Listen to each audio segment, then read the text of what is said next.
Hello dears, welcome to our channel ultimate edu hub. আশা করি তোমরা সবাই খুবই ভালো আছো। আর আমরা বহুদিন পরে ক্লাস স্টার্ট করছি এবং এই যে ক্লাস স্টার্ট হচ্ছে সেই ক্লাস আমরা একদম মানে রুটিন অনুযায়ী ক্লাস চলতে থাকবে। সপ্তাহে 3 থেকে 4টি ক্লাস আমরা প্রোভাইড করব, যত বেশি পারি ক্লাস প্রোভাইড করার চেষ্টা করব। আর একটা বিষয়, এখানে যে বিষয়গুলো পড়ানো হবে, দেখো, চাইল্ড ডেভেলপমেন্ট অ্যান্ড পেডাগজির জন্য আমি বিশেষ করে স্পেশালি এটা থেকে পড়াচ্ছি। দেখো, এই যে এখানকার কোশ্চিন করাবো আমি, আমার মেন উদ্দেশ্য হচ্ছে কোশ্চিন করানো, সেই কোশ্চিনের সাথে আমার টপিক পড়া। এবং এই যে টপিকটা পড়ছো টিচিংয়ের যে সমস্ত মানে এডুকেশন সাবজেক্টের যার সাথে যে পরীক্ষার সাথে রিলেটেড, শুধুমাত্র সিটেটের কোশ্চিন ভেবে তোমরা এটা ভাবো না যেটা স্কুল এসআই এর জন্য বা এমএসসি। এমএসসি টেট তো হয়ে গেল, যাই হোক, এরপরে যদি টেট হচ্ছে সেটা আপার প্রাইমারি টেট মানে এমন কোনো টেট এক্সাম নেই। এবং যেখানে চাইল্ড ডেভেলপমেন্ট এবং পেডাগজি আছে এবং এডুকেশন আছে সব জায়গার ক্ষেত্রে। তাই আমি বলছি যে এখানে আমরা কোশ্চিন করছি, সেই কোশ্চিনের সাথে এক্সপ্লেনেশন যে দেখবো সেটাই সব থেকে গুরুত্বপূর্ণ। এবং তোমরা ক্লাস করলে বুঝতে পারবে যে কতটা ফ্রুটফুল, এটা কতটা উপযুক্ত। ইংলিশ বেঙ্গলি 2 কোশ্চিন, এক্সপ্লেনেশনও ইংলিশ বেঙ্গলি দুটোই থাকবে, যেটা তোমাদের থাম্বনেলে দেওয়া আছে সেটাই থাকবে। ঠিক আছে, তো দেরি না করে আজকের যে ক্লাস, সেই ক্লাস হচ্ছে আমাদের সিটেড পিওয়াইকিউ শুরু করছি আমরা। এবং আমি বলছি পিওয়াইকিউ মানে পিওয়াইকিউ নয়, এর থেকে সাথে কন্টেন্টগুলো পড়া। ক্লাস 6 to 8 এর যে কোশ্চিন, পেপার 2 এর কোশ্চিন 2018, তার মানে এটা ভেবো না যে পেপার 1-এর যারা পরীক্ষা দিচ্ছ 1 to 5 তাদের জন্য কাজে লাগবে না, কারণ কোশ্চিনের এখন কোনো মানে কিভাবে দিচ্ছে, কি ধরন দিচ্ছে, তোমরা গতবারে প্রাইমারি টেটে দেখলে। তাই এমনভাবে আমরা কোশ্চিন করব যেটা আমাদের সব জায়গায় কাজে লাগে। তুমি যে কোনো পরীক্ষা দাও, সবটাতে লাগবে, অন্তত যেখানে সিডিপি আছে এবং এডুকেশন সাবজেক্ট আছে। ক্লিয়ার? অন্যান্য বিষয়গুলো আমরা শুরু করব, কিন্তু আমরা এটা দিয়েই শুরু করছি। তো আজকের ক্লাসের প্রথম question, the development from central part to body towards peripherals. ঠিক আছে, পেরিফেরালস পার্ট দেওয়া আছে। এক্সট্রিমস কি আছে? এক্সট্রিমিটস ডিনোট করে principal of radiated development, principal of decentralised development, principal of proximodistal development এবং প্রিন্সিপাল অফ কাস্কেড ডেভেলপমেন্ট। শরীরের কেন্দ্রীয় অংশ থেকে পরিধির প্রান্তের দিকে বোঝায় বিকরিত বিকেন্দ্রীভূত প্রক্সিমোডিস্টাল কাস্কেড বিকাশের নীতি। বাংলা ইংরেজি যাদের দুটোই দেখবে তোমরা। তাহলে এর অ্যান্সার যদি আমরা দেখি, অ্যান্সার হচ্ছে কি না, অ্যান্সার আমাদের অবশ্যই হচ্ছে যেটা আমরা জানি, সেন্ট্রাল পার্ট টু বডি, এটা হচ্ছে আমার প্রক্সিমোডিস্টাল ডেভেলপমেন্ট, মানে প্রক্সিমোডিস্টাল বিকাশের নীতি, যেটা বলা হচ্ছে শরীরের কেন্দ্র থেকে পরিধির দিকে। হলো, এবার এক্সপ্লেনেশন যদি এটা আমরা দেখে নিই, দেহ সঞ্চালনমূলক বিকাশ আমাদের এটা কি, এটা এটা এই যে বিকাশটা প্রক্সিমোডিস্টাল এবং সেফালোকডাল, এটা কিসের? এটা আমাদের দেহ সঞ্চালনমূলক বিকাশ বা দৈহিক বিকাশের মধ্যে পড়ে। কার মধ্যে পড়ে না, এটা দৈহিক বিকাশের মধ্যে পড়ে, হলো ফিজিক্যাল ডেভেলপমেন্টের মধ্যে পড়ে সেফালোকডাল। যদি আমরা সেফালোকডাল প্রবণতা দেখি, মানে দৈহিক বিকাশের নীতি অনুযায়ী দুটো ভাবে হয়। এক, আমাদের যেটা সেফালোকডাল সেটা হচ্ছে হেড টু টু, মানে আমরা প্রথমে একটা বাচ্চা কি করে বলতো, মাথাটাকে স্ট্রং করতে শেখে, তারপরে বডিটাকে, দেন সে হাঁটতে শেখে। প্রথমে সে হাঁটতে শেখে, তারপরে মাথাটা, তার মানে স্ট্রং সেটা করতে হবে। তাহলে এই নীতি অনুযায়ী উপর থেকে নিচের দিন মানে হেড টু টো বলা হচ্ছে। হেড, এটা আর শব্দ বলা হয়, হেড টু টো, মাথা থেকে পা অব্দি উপরের দিকে হয়। ঠিক আছে, এবার প্রক্সিমোডিস্টাল বলা হয়েছে শরীরের কেন্দ্র থেকে, মানে আমাদের যে দেহকাণ্ড বা স্পাইনাল কোড, সেই স্পাইনাল কোডের কাছাকাছি অঙ্গের এবং পরে দূরের অঙ্গের বিকাশ হয়। সেফালোকোডাল এবং প্রক্সিমোডিস্টাল আমরা জেনে গেলাম। নেক্সট কোশ্চিন বলা আছে, school is a institution of socialisation of children where. School হলো শিশুদের সামাজিকীকরণ প্রতিষ্ঠান, যেখানে শেখানো হয় কি, school children occupy the central position, মানে স্কুলের শিশুদের কেন্দ্রীয় অবস্থা দখল করে। স্কুলের রুটিন কেন্দ্রীয় অবস্থান দখল করে। School activity occupy the central position, না school teachers occupy the central position. কে দখল করে?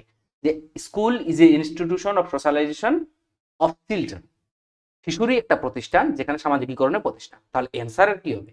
নিশ্চয়ই তোমরা পারবে। এখানে শিশুরা কেন্দ্রীয় অবস্থান দখল করে, মানে অকুপাই দ্য সেন্ট্রাল পজিশন। কারণ আমরা এখন বর্তমানে যে শিশু কেন্দ্রিক শিক্ষা, অর্থাৎ চাইল্ড সেন্ট্রিক এডুকেশন, সেখানে শিশু হচ্ছে প্রাইমারি প্লেস, যেটাকে বলা হয় প্রাথমিক ভূমিকা, প্রাইমারি ইংরেজিতে বলা হয়, আর বাংলায় বলা হচ্ছে প্রাথমিক। আর টিচার কি না, টিচার হচ্ছে সেকেন্ডারি ভূমিকা পালন করে শিশু শিক্ষায়, আমরা জানি বর্তমানে। ঠিক আছে, এটা নিয়ে কোনো ধরনের কিছু নেই।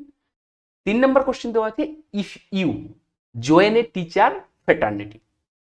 অর্থাৎ আপনি যদি শিক্ষক ভ্রাতৃত্ব, মানে ভ্রাতৃত্ব একটু ফ্রেটার্নিটি বলা হচ্ছে যে যেখানে অনেকগুলো আছে, সবাই একসঙ্গে থাকছো তোমরা, এটা নর্মাল ভাবে বলছে, সেটা টিচার ফ্রেটার্নিটি তুমি জব করলে।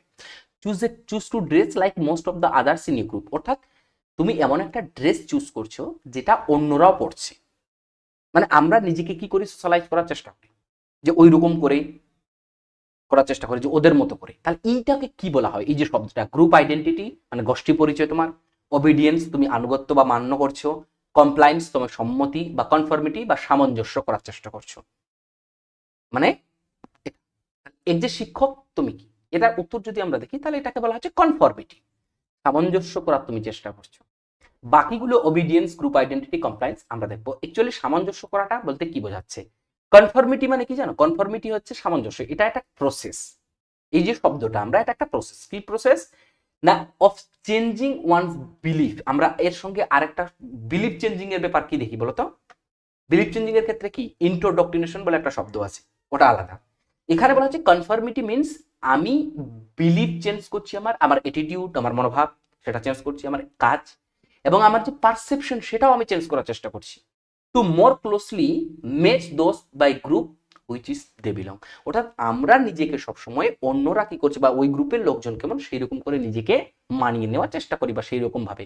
ইট can take from over social pressure or subtler or unconscious influence. অর্থাৎ এটা কি কারণের জন্য না, এটা সোশ্যাল প্রেশারের জন্য হতে পারে। কনফর্মিটি শব্দের হচ্ছে যে এটা অর্থ, এটা বলা হচ্ছে কনফর্মিটি হলো। টিচার ফ্রেটার্নিটি বলা হচ্ছে কি, টিচার ফ্রেটার্নিটি হচ্ছে যে a teaching fraternity is a group of individual, এটা individual who are dedicated to profession of teaching. Teacher fraternity শব্দটাকে যদি আমরা ব্যাখ্যা করি তাহলে যেখানে অনেকগুলো টিচার একসঙ্গে আছে এবং তারা একটা নির্দিষ্ট প্রফেশনাল কাজে ব্যস্ত, মানে প্রফেশনাল কাজ করছে, teaching, to support and advocating for education. এবং কি করছে তারা না, সেখানকার যে শিক্ষা ব্যবস্থা সেই শিক্ষাটাকে পরিচালনা করার চেষ্টা করছে এবং সেটার প্রতি নিযুক্ত হয়ে আছে, এটাকে বলা হচ্ছে আমার টিচিং ফ্রেটার্নিটি। বাংলাটা যারা আছে তোমরা একটু দেখে নিতে পারবে, বাংলাটা তো অবশ্যই পড়তে পারবে, বাট ইংরেজিটাও তোমাদের দরকার, ওই জন্য আমি ইংলিশটাকে বাংলায় ব্যাখ্যা করে দেওয়ার চেষ্টা করছি। 4 নম্বর কোশ্চিন বলে দেওয়া আছে কি দেখো, the concept of object permanence is attain during পিয়াজের যে ডেভেলপমেন্ট থিওরি, সেখানে কোথায় sensory motor, pre operational, concrete operational, formal, সংবেদন সঞ্চালনমূলক, প্রাক সক্রিয়তা, মধ্য সক্রিয় নাকি যুক্ত সক্রিয়া, কোন পর্যায়ে আমাদের যে অবজেক্ট পারমানেন্স মানে বস্তুর স্থায়িত্ব সম্পর্কে ধারণা সেটি হয়ে থাকে। এটা আমাদের দেখতে হবে, বস্তুর স্থায়িত্ব সম্পর্কে ধারণা কোন পর্যায়ে আমার হয়ে থাকে, কোন স্টেজে। অবশ্যই এটা সেন্সরি মোটর, কি মানে প্রাক সংবেদন সঞ্চালনমূলক স্তরে এটা হয়ে থাকে, এটা আমরা পড়েছি। এটা যদি আমরা এক্সপ্লেনেশন দেখে নিই, দেখো সংবেদন সঞ্চালনমূলক স্তর এটা হচ্ছে জন্ম থেকে আমার 2 বছর, প্রাক সক্রিয়তা প্রি অপারেশনাল স্টেজ 2 থেকে 7 বছর, মধ্য সক্রিয়তা 7 থেকে 11, যৌক্তিক সক্রিয়তা এটা। এখানকার কিছু কিছু বৈশিষ্ট্য, সংবেদন সঞ্চালনমূলক স্তর থেকে দেহ সঞ্চালনের বিকাশ হয়, বস্তুর স্থায়িত্ব সম্পর্কে জ্ঞান হয়, রিফ্লেক্সিভ অ্যাকশন যেটা বলে, রিফ্লেক্সিভ শব্দটাকে কি হয় বলতো, সেই রিফ্লেক্সিভ বা প্রতিবর্তমূলক আচরণ এখানে শেখে। এখানে কি হয়, কিছু কিছু বৈশিষ্ট্য আছে যে সব বস্তুকে সজীব বলে মনে করে, অনুকরণ করার চেষ্টা করে, কল্পনা হয়, কৃত্রিমতা মানে সবকিছুই মানুষের সৃষ্টি এটা মনে করে বাচ্চারা বা এই সময় যারা আছে, ঠিক আছে। মূর্ত সক্রিয়তার স্তরে কংক্রিট উপাসনাল স্টেজে যুক্তিপূর্ণ চিন্তা ভাবনা তৈরি হয়, কনজারভেশন সংরক্ষণের ধারণা হয়, শ্রেণীকরণের ধারণা হয়, বিপরীত ধারণা করতে পারে, বিপরীত ধারণা করতে পারে, এই অবগুলো মেন পয়েন্ট। যৌক্তিক সক্রিয়তার স্তরে বিমূর্ত চিন্তন ক্ষমতা হয়, মানে অ্যাবস্ট্রাক্ট থিঙ্কিং। অ্যাবস্ট্রাক্ট থিঙ্কিং মানে যেটা তোমার সামনে বস্তুটা নেই কিন্তু তোমাকে আমি বলছি তুমি বুঝতে পারছো, ঠিক আছে। তোমাকে একটা গল্প বলছি বাট গল্পটা কি সামনে, যে কোনো গল্পটা বলছি, গল্পটা কি তুমি দেখতে পাচ্ছ, চিত্রটা ভিজুয়ালাইজ করতে পারছো না, বাট তুমি তোমার মাইন্ডে সেট আপ করে নিচ্ছ, ইটস অ্যাবস্ট্রাক্ট থিঙ্কিং। প্রজেক্ট কাটতে পারো, কার্যকারণ ব্যাখ্যাতার ভবিষ্যৎ সম্পর্কে চিন্তা করে, 18-17 থেকে 11 থেকে 18 বছর বয়সে। ক্লিয়ার? এবার আমাকে বলা হচ্ছে next question 5 number, individualised education programme is plan from the perspective of. দেখবো তুমি স্কুলের সাইটে এই ধরনের কোশ্চেন, ঠিক আছে, সিটেটে, ডাব্লিউবি টেটে, MSC TET, upper primary TET, সব এডুকেশনের যারা রিলেটেড, সিটিপি যেটা রিলেটেড। তাহলে ইন্ডিভিজুয়ালাইজ এডুকেশন প্রোগ্রাম এটা কি, প্ল্যান ফ্রম পার্সপেক্টিভ মানে স্বতন্ত্র এবং ব্যক্তিগত শিক্ষা কার্যক্রম পরিকল্পিত কোন দৃষ্টি থেকে, specialized education program, child centered education program, open school education program নাকি ই লার্নিং এডুকেশন প্রোগ্রাম, এটাকে বলা হচ্ছে। 5 নম্বরের কোশ্চেনের অ্যান্সার যদি আমরা দেখি, অবশ্যই এটা ইন্ডিভিজুয়ালাইজড মানে চাইল্ড সেন্ট্রিক এডুকেশন প্রোগ্রাম। আর এটার যদি আমরা একটু ডিটেলস দেখি, দেখো আইপি হচ্ছে ইন্ডিভিজুয়ালাইজড এডুকেশন যে প্রোগ্রাম, এই প্রোগ্রামটা একটা লিগাল একটা ডকুমেন্ট, যেরকম আমাদের পলিসি আছে, এটা পলিসি না, পলিসি একটা কি আছে, ন্যাশনাল এডুকেশন পলিসি, সেখানে একটা ডকুমেন্ট আছে আমার কাছে।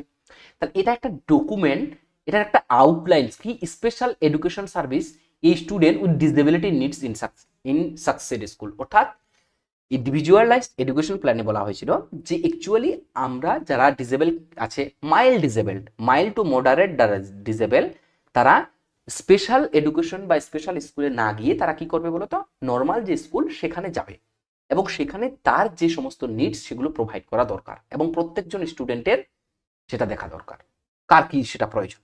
এনইপির একটা রিটেন একটা লিখিত plan that outlines a student academic goals and how to achieve. এটা কি, যে একটা স্টুডেন্টের একাডেমিক গোল কি হবে এবং সেটা কিভাবে অ্যাচিভ হবে এটা দেখা। IP is a created collaborating between child and school district. আর এই যে আইপি দায়িত্ব এটা কে করবে, এটা চাইল্ডের যেখানে শিশু আছে তার স্কুল ডিস্ট্রিক্ট, পেরেন্টস এবং গার্জিয়ান এবং সামটাইমস স্টুডেন্ট যারা থাকে তারা মিলে। The process begins with evaluation that show. অর্থাৎ তোমাকে যদি আরেকখানে একটা কোশ্চিন আসে যে ইন্ডিভিজুয়ালাইজড এডুকেশন মানে প্রোগ্রামের ক্ষেত্রে কি থেকে শুরু হচ্ছে, প্রথমে আগে স্টুডেন্টদের স্ট্রেংথ আছে কি, মানে সে কতটা ডিজেবল বা কোন দিক থেকে কোনটা পাচ্ছে না, বা চ্যালেঞ্জের শিশু যদি থাকে, হলো, তাদেরকে কি করতে হবে বলতো, তাদেরকে আইডেন্টিফাই করতে হবে সেটা। এবং দ্য আইইপি অর্থাৎ individualised education plan design to provide student with pre appropriate public education. FAPE শব্দের অনেক সময় ফুল আসে, যে ইন্ডিভিজুয়ালাইজড এডুকেশন প্রোগ্রাম, এখান থেকে একটা আরো কোশ্চেন হবে যে ইন্ডিভিজুয়ালাইজড এডুকেশন প্রোগ্রামকে যদি আমরা করতে চাই তাহলে কেমন করে design, free appropriate public education অর্থাৎ ফেপ। হলো, এখানে কি করা হয়, একটা শিশুর অ্যাসেসমেন্ট করা হয় যে সেই শিশুটার স্ট্রেংথ কি, উইকনেস কি, তার চ্যালেঞ্জেস কি কি আছে, অ্যানুয়াল গোল সেট আপ করা হয়, স্পেশাল সার্ভিস প্রোভাইড করে অ্যাজ পার চাইল্ড নিডস। হলো, পার্টিসিপেশন মানে যারা মেইন স্ট্রিমিং ক্লাসরুম কি, যারা মাইল্ড টু মডারেট ডিসেবিলিটি আছে তারা যেন মেইন স্কুলে মানে আমাদের যে নর্মাল স্কুল সেই স্কুলে চায়। এনি টেস্টিং প্ল্যান যতগুলো দরকার হয়, ফাংশনাল পারফরমেন্স কেমন হচ্ছে একাডেমিক সেটা চেক করতে হবে, how student progress will be measured and reported, অর্থাৎ স্টুডেন্ট যারা আছে তারা কতটা প্রোগ্রেস করছে এই জন্য রিপোর্ট কার্ড আমাদের পেশ করা হয়। তো এই রিপোর্ট কার্ডটা আমাকে প্রোভাইড করতে হবে। বুঝতে পারলো, বাংলাতে এখানে লেখা আছে, তোমরা বাংলাটা দেখে নিবে। বুঝতে পারলে, বাংলাটা অবশ্যই বাংলাটা পড়তে পারবে, বুঝতে পারবে, ওই জন্য আমি ইংলিশটা বলেছি। 6 নাম্বার দেওয়া আছে between these months from age most children began combine ওয়ার্ডগুলোকে কম্বাইন করতে শেখে, কত থেকে কত বছর মাসের মধ্যে, ইন্টু শর্ট সেন্টেন্সে ওয়াইল স্পিকিং, মানে ছোট ছোট ওয়ার্ডগুলোকে সে কম্বাইন করতে শেখে।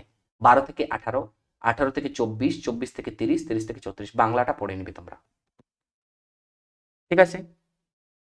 এর যদি আমরা অ্যান্সার দেখি, এর অ্যান্সার হচ্ছে 18 থেকে 24 মাস বয়সে তারা ওয়ার্ডগুলোকে জোড়ে ছোট ছোট সেন্টেন্স তৈরি করার চেষ্টা করে।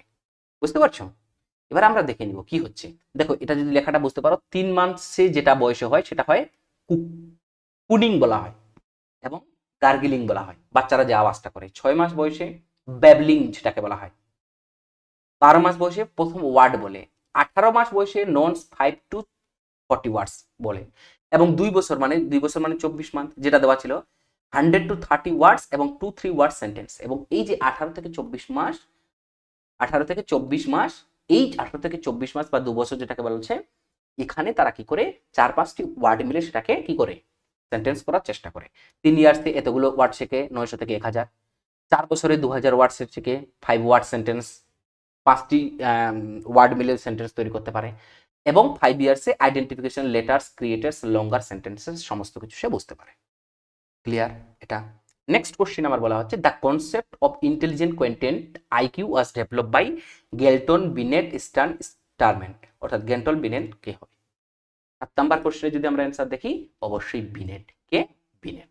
এটার আমি পার্সোনালি একটা নোটস তৈরি করা আছে আমার, আইকিউ সম্পর্কে পুরোপুরি যে ধারণা ওটা আমি আলাদা একটা ক্লাসে দিব।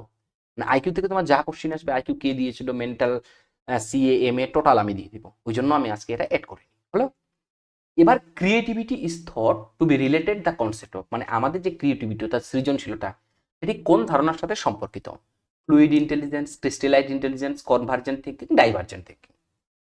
ক্রিয়েটিভিটি বলে না স্কুলে যে ক্রিয়েটিভ মাইন্ড ইউজ করো, তুমি তোমার নতুনত্ব করে জিনিস তৈরি করার চেষ্টা করো, এটা বলা হয় অনেক সময় বলে।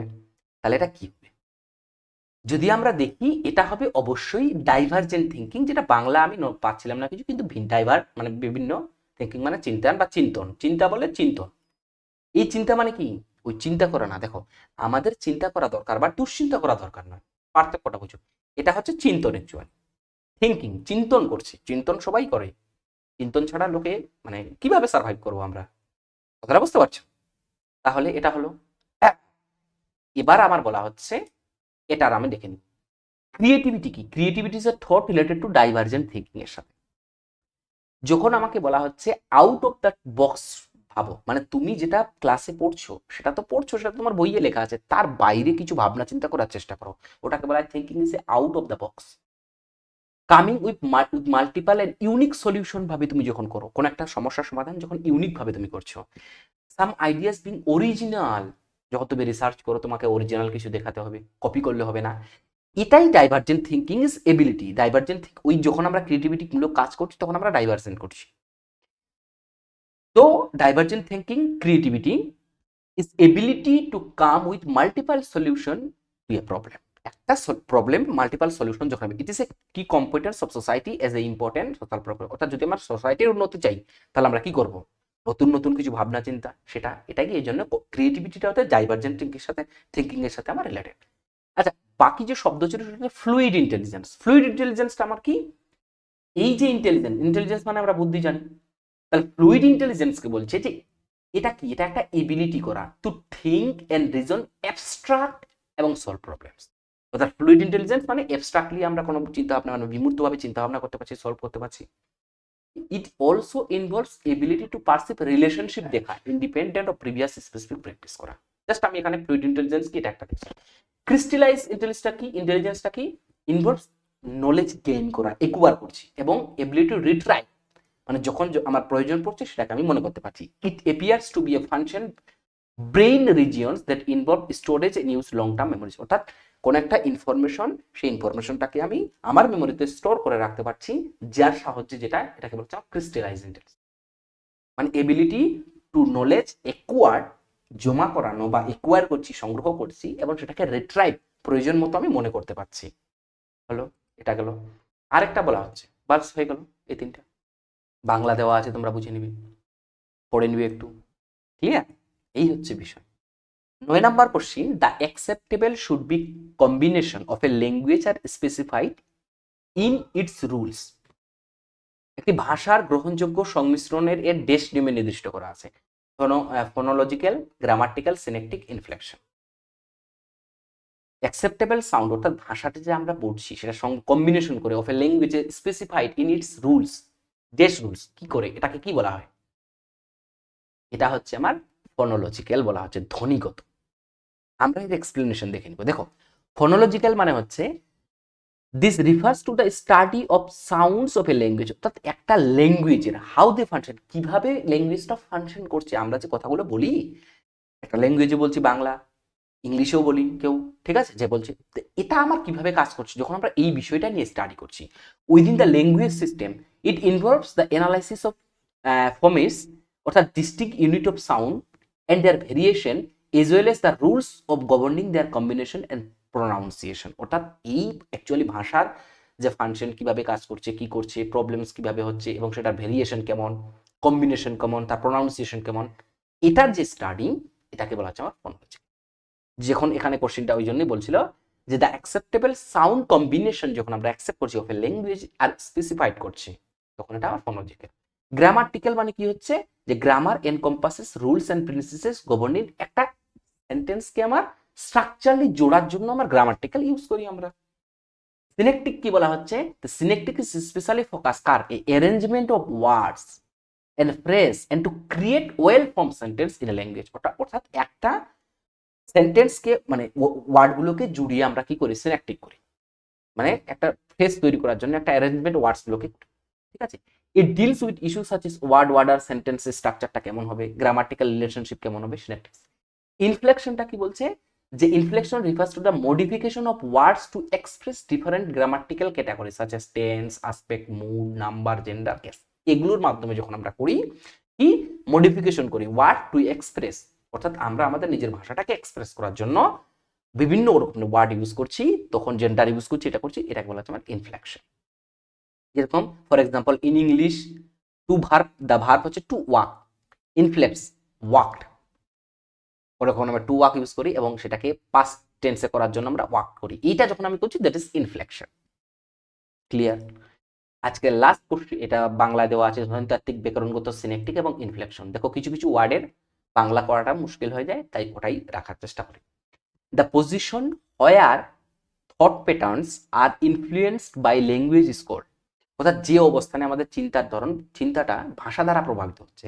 The position where thought patterns মানে আমাদের যে চিন্তার ধরন, এটা ইনফ্লুয়েন্সড কার দ্বারা হয়? বাই এ ল্যাঙ্গুয়েজের দ্বারায়। এটাকে বলা হয় cultural tendency, linguistic determination, cognitive bias, socio linguistic Genesis. কি বলা হচ্ছে? তাহলে এটা যদি আমরা দেখি, এটা হচ্ছে আমার লিঙ্গুইস্টিক ডিটারমিনেশন। কি বলা হচ্ছে? Linguistic determination. এর এক্সপ্লেন যদি আমরা দেখে নিই, কালচারাল টেন্ডেন্সি মানে কি?